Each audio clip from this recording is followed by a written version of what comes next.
For us, Mustang is a very emotive connection, and it's an emotive connection for our fans and our owners.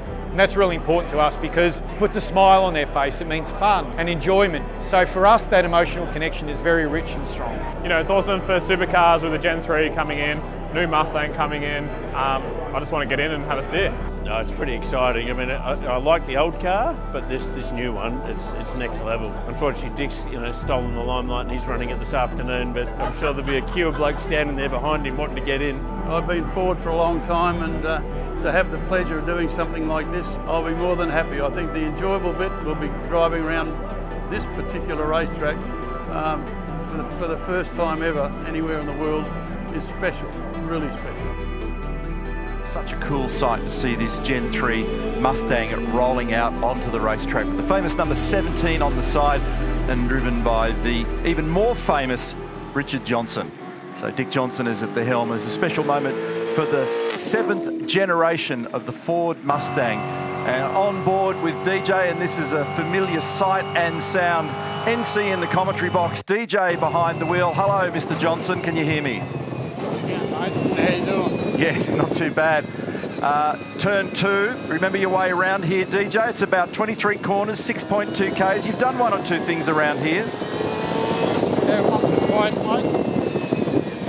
Three-time winner of the great race, runner-up on a couple of occasions, 2 poles, 26 starts, made famous by the big rock incident, Mark Scaife. Right there, in exactly that spot, coming up out of the cutting, up under the tree.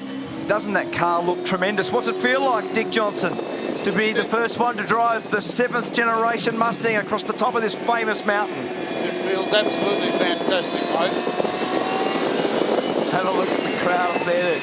First time anywhere in the world that the new generation Mustang running around. The car looks fantastic, Cropper, doesn't it? Down there earlier in the day with Jess for the reveal, the world reveal with the leadership team from Ford and all of the Ford drivers, including those that are joining for next year, and certainly a very, very special moment. Stephen Johnson and Jet Johnson, son and grandson of the driver out on the racetrack at the moment watching. Remembering Stephen's great drives here, got him on the podium in a proud moment. And actually earlier this year, all three got to drive Shell V-Power Racing Team Mustangs at Queensland Raceway, arranged by Ryan Story. A very special moment for them. And in fact, we've got an extended interview celebrating 1,000 races for Dick Johnson racing in the championship this weekend, ironically.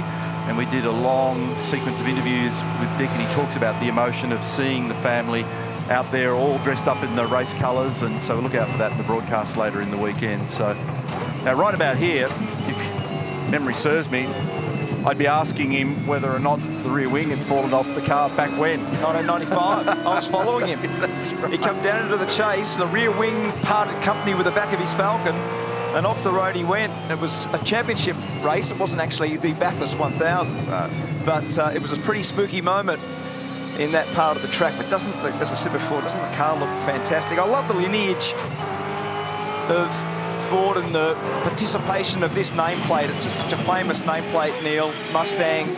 It just exudes everything about car racing that we love.